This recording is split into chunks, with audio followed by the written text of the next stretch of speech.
Okay, so when I was a kid, I had a lot of standard crushes. I really wanted to be boyfriend and girlfriend with Kirk Cameron of Growing Pains, pre-religious fanatic. I really wanted to hold hands with the guy from Grease 2. I don't know the actor's name, but you know who I'm talking about. What's his name? Maxwell Caulfield. Wow, a fan. Maxwell Caulfield.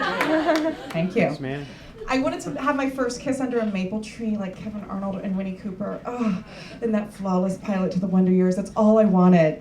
And after school around 5th grade, I would come home and I would make out with my Fred Savage poster, like I would practice kissing. And then my dog would smell the pheromones, and then he would start like humping my rejected Popple doll, like right next to me. And we would do that. That would be kind of my routine, and that's pretty much as sexual as things got. And then one Saturday morning on TBS, I'm watching Grease 2 again, because it's always on, that and Teen Witch, one or the other. And I'm watching Grease 2, and I'm getting a little bit sick of let's bowl, let's rock and roll. And I decide to change the channel to MTV. And a man came on that stage that completely changed my life.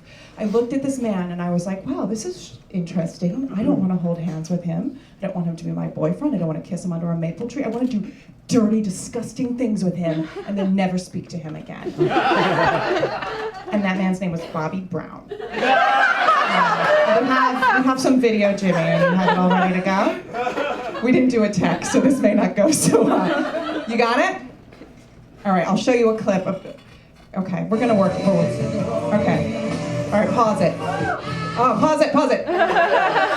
Okay, this is a great shot, because what happened was, I got this insane feeling down below in my Hanes slightly irregular underwear that my mother bought at the outlet. And I was like, that's funny. And I was like, I wonder what it is. And then I looked and I'm like, oh, it's the giant outline of a man's penis and hammer pin. You can see you can see every part of it. He is circumcised. I can see it. It's right there. Like, it is so, I was looking at that and he was just doing this and I felt this sensation down below that could not be matched. And I was over the moon. And suddenly everything changed for me. The man who sang "Cool It Now" was now going to be my secret lover. Things were happening. This is a video for a song called Roni. It was a sleeper hit. Not many people liked it. It was after My Prerogative and Don't Be Cruel, Before Every Little Step. Nobody noticed it but me. This video is not bad quality because I've dubbed it from YouTube through my computer to a CD onto a screen. This is actually the quality of the video. It's essentially made by one of those video cameras that people had to strap the VCR on their back. Like, that's pretty much the quality that this was. But it changed my life. Like, I wanted to do dirty things to him that I didn't quite understand. So if you keep it going, look at that dick. I mean, that's insane. Oh, there it is, slow-mo. Yeah. All right, pause it. Okay, so this was my new god. This hairless man, chairless chest, Gumby haircut, giant dick, hammer pants. I was in. I was like, this is how I'm gonna roll now. Fuck Kevin Arnold. This is what I want. And so I became religious over this, and I started praying to the television that Roni video would come on. I would be like, please, dear God. And I would sit through Milli Vanilli and Roxette and Paula Abdul, and I was like, God damn it, just one, please, please. And then eventually it would come on. This would be my entire Saturday. Before YouTube, you would spend an entire Saturday waiting to see Bobby Brown's dick. That's what you would have to do. And oh my God, it was completely insane. And my favorite part of the video, hands down, was it's a brief moment in the video, but I'll explain to you how it affected me. Okay, Jimmy, we're doing great with no tech here, I gotta tell you. All right, Jimmy, hit it. Oh God, all right, the next part. Snap, twirl. Okay, pause. I'm going to bring up the lights a little bit, Jimmy. Thank you. So what happened was, in that quick moment, he snaps and then he twirls and he looks down at his crotch.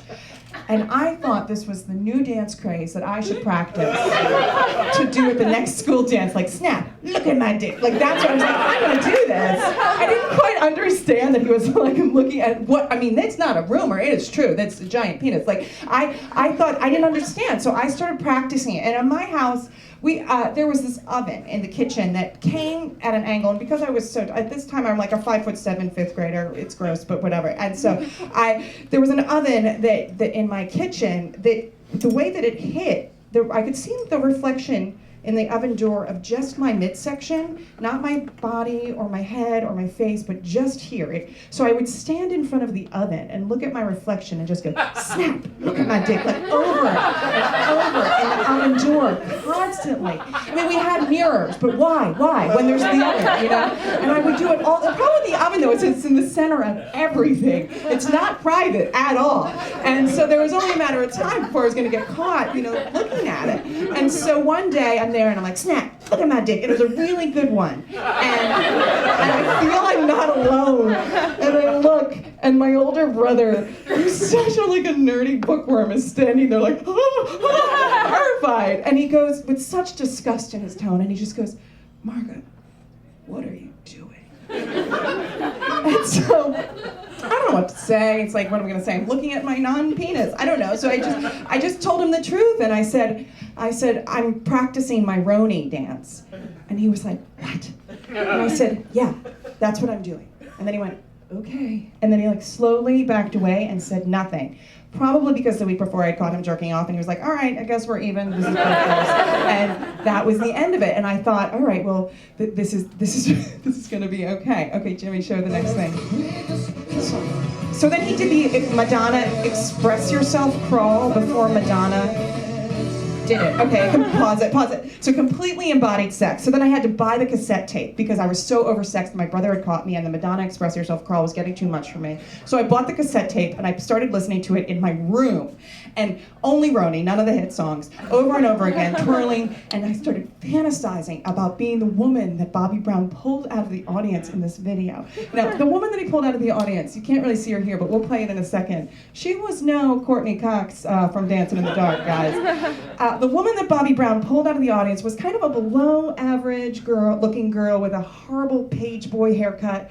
She's wearing an olive green Costco turtleneck, and she has no rhythm. So I thought, like, you know, I'm a 5'7" fifth grader. I think I've got a shot with this guy. You'll see who he pulls out. And I would just lie in bed, fantasizing about grinding my pelvis against this Gumby haircut. Take a look. Here she is. There she is, guys. The sexiest woman at the Bobby Brown show. I guess this is why I got arrested, huh? Now drugs, that's why. But it's kind of hot, right?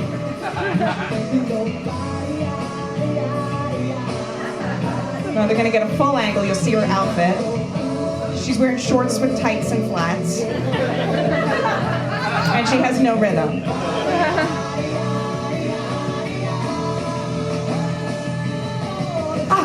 So sexy, right? She has no rhythm.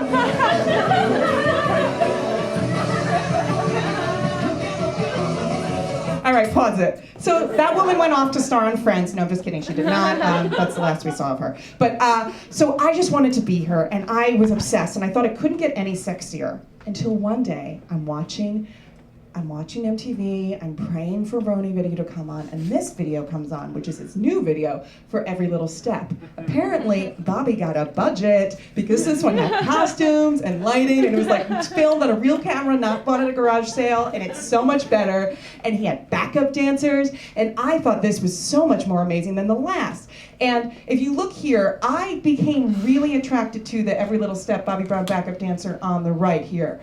I thought she was the most beautiful one, and I thought, you know what, Bobby's probably dating her. I'm just so drawn to her. She's so beautiful. I love Tanya. I named her Tanya. There was no Google. I just thought that would be a sexual name. And so I named her Tanya, and I became obsessed with her. And we'll just watch a minute here. This is a much better video.